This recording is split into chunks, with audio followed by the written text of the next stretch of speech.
Trump સરકારે green card મેળવવા માંગતા હજારો લાખો લોકોને મોટી મુસીબતમાં મૂકી દીધા છે.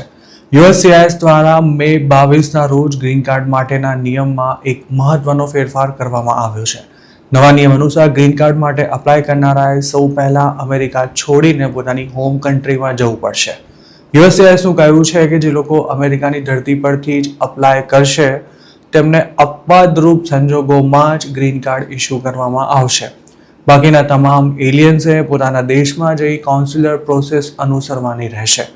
તેનો સીધો અર્થ એવો થાય છે કે જેમણે અમેરિકામાં લીગલ એન્ટ્રી કરી છે તેવા મોટાભાગના એલિયન્સ હવે અમેરિકાની ધરતી પરથી ગ્રીન કાર્ડ માટે અપ્લાય નહીં કરી શકે. ઇન્ડિયન્સની જો વાત કરીએ તો ઘણા લોકો સ્ટુડન્ટ, વર્ક કે પછી વિઝિટર વિઝા પર અમેરિકા પહોંચીને ત્યાં જ કોઈ અમેરિકન સિટીઝનને પરણી ગ્રીન કાર્ડ માટે અપ્લાય કરી દેતા હતા. જોકે હવે ટ્રમ્પ સરકારે આમ કરવું લગભગ અશક્ય બનાવી દીધું છે. નવા નિયમ અનુસાર અમેરિકામાં લગ્ન કરી લીધા બાદ પણ ગ્રીન કાર્ડ માટે અપ્લાય કરવા પોતાની હોમ કન્ટ્રીમાં પાછા જવું પડશે અને શક્ય છે કે ઇમિગ્રન્ટ વિઝા પર યુએસ પાછા આવવામાં એકાદ વર્ષ કે પછી તેથી પણ વધુ સમય સુધી રાહ જોવી પડશે. જોકે રાતોરાત નિયમમાં ફેરફાર કરાતા હાલ તો ઇમિગ્રેશન લોયર્સ પણ કોણ અમેરિકામાં જ ગ્રીન કાર્ડ માટે અપ્લાય કરી શકશે અને કોને હોમ કન્ટ્રીમાં પાછા જવું પડશે તે સમજવા માટે માથું ખંજવાળી રહ્યા છે. આ નિયમોને આગામી દિવસોમાં કોર્ટમાં ચેલેન્જ કરવામાં આવે તેવી પણ શક્યતા છે. યુએસસીઆઈએસે પોતે પણ કઈ કેટેગરીમાં આવતા એલિયન્સને આ નિયમમાંથી બાકાત રખાયા છે તેને લગતી કોઈ વધુ વિગતો શેર નથી કરી. એજન્સીએ માત્ર એટલું જ જણાવ્યું છે કે રેફ્યુજી સ્ટેટસ પર હોય તેવા એલિયન્સે ગ્રીન કાર્ડ માટે અમેરિકા છોડવાની જરૂર નથી. આ ઉપરાંત યુએસસીઆઈએસનું એવું પણ કહેવું છે કે અમેરિકાની ઇકોનોમીમાં મહત્વપૂર્ણ પ્રદાન આપતા હોય તેવા અમુક પ્રકારના ફોરેન વર્કર્સ પણ અગાઉની સિસ્ટમ પ્રમાણે ગ્રીન કાર્ડ મેળવી શકશે.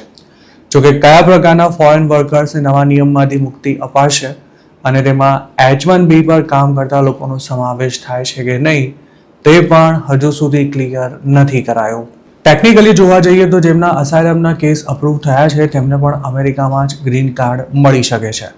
પણ ટ્રમ્પના રાજમાં અસાયલમ અપ્રુવલ રેટ સાવ તળિયે પહોંચી ગયો છે અને સાથે જ જેમના કેસ અપ્રૂવ થઈ ગયા છે તેવા મોટાભાગના લોકો એકાદ બે વર્ષથી રાહ જોઈ રહ્યા હોવા છતાં પણ તેમને ગ્રીન કાર્ડ મળ્યું જ નથી. તેવી જ રીતે યુ વિઝાવાળાનું હવે શું થશે તેનો જવાબ મળવાનો પણ હજુ બાકી છે. આ ઉપરાંત જે લોકો વિઝિટર વિઝા પર અમેરિકા પહોંચીને ઓવરસ્ટે થઈ ગયા છે કે પછી બોર્ડર પર અરેસ્ટ થયા વિના જ અમેરિકામાં ઘૂસી ગયા છે તેમની તકલીફ વધી શકે છે. કારણ કે આવા મોટાભાગના લોકો માટે લીગલ થવા મેરેજ અને યુ વિઝા એમ બે જ ઓપ્શન્સ રહે છે અને મે 22ના રોજ થયેલા બદલાવના કારણે આ બંને ઓપ્શન્સ પર હાલ પૂરતું પૂર્ણવિરામ મુકાઈ ગયું હોય તેવી સ્થિતિ છે. આ કેટેગરીમાં આવતો કોઈ એલિયન અમેરિકન સિટીઝન સાથે પરણીને પણ ગ્રીન કાર્ડ માટે પોતાની હોમ કન્ટ્રીમાં પાછું જાય તો તેને ફરી ક્યારે અમેરિકા પાછા આવવા ન મળે તેવી પણ પૂરી શક્યતા છે.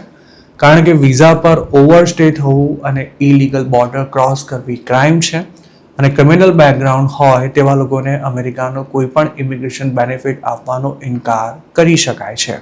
ટ્રમ્પ એડમિનિસ્ટ્રેશન લોકોનું લીગલી અમેરિકા આવવું પણ મુશ્કેલ બનાવી રહ્યું છે અને તેમાં ગ્રીન કાર્ડના નિયમમાં જે ફેરફાર કરાયો છે તેના કારણે તો જે લોકો ઓલરેડી યુએસમાં છે તેમને પણ લાંબા સમય સુધી પોતાની ફેમિલીથી અલગ થવું પડશે.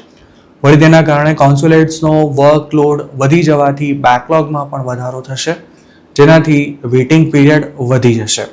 છેલ્લા 10 વર્ષમાં અમેરિકાની સરકારે 1.25 કરોડ જેટલા એલિયન્સે ગ્રીન કાર્ડ ઇસ્યુ કર્યા છે અને તેમાંથી અડધ લોકોએ અમેરિકામાં જ રહીને એડજસ્ટમેન્ટ ઓફ સ્ટેટસ દ્વારા પરમેનન્ટ સ્ટેટસ મેળવ્યું હતું. 2024ની જ વાત કરીએ તો જે 1.4 મિલિયન ગ્રીન કાર્ડ અપ્રૂવ થયા હતા તેમાં 8.20 લાખ એપ્લિકન્ટ્સ અમેરિકામાં જ હતા. ખુદ DHSનો જ ડેટા જણાવે છે કે છેલ્લા 20 વર્ષમાં દર વર્ષે 5 લાખથી પણ વધુ લોકોને એડજસ્ટમેન્ટ ઓફ સ્ટેટસ મારફતે ગ્રીન કાર્ડ મળ્યું છે. જો તમે પણ ગ્રીન કાર્ડ માટે અપ્લાય કરી દીધું હોય કે પછી અપ્લાય કરવાની તૈયારી કરી રહ્યા હો તો હવે શું કરવું તેની સાચી માહિતી મેળવવા માટે ઇમિગ્રેશન એટર્નીની સલાહ લેવી જરૂરી છે.